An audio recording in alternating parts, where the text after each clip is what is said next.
ចិត្តនៃបងសូមធ្នមការទាំងទោលាក់ក្នុងហារទីសែនស្នេហ៍បុប្ផាខ្នងព្រៃការមានន័យរូបឆោមលួងពណ៌បរិសុទ្ធដោយកំរក្រនឹងបានប្រាជួបស្នេហ៍ប្រាកដនោមតែផ្កាមួយគត់មិនបោះបង់សូ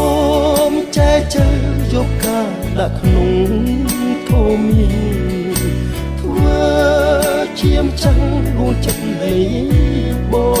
ងថ្លៃគុំព្រួយរៀមមានសង្សារបេះដូង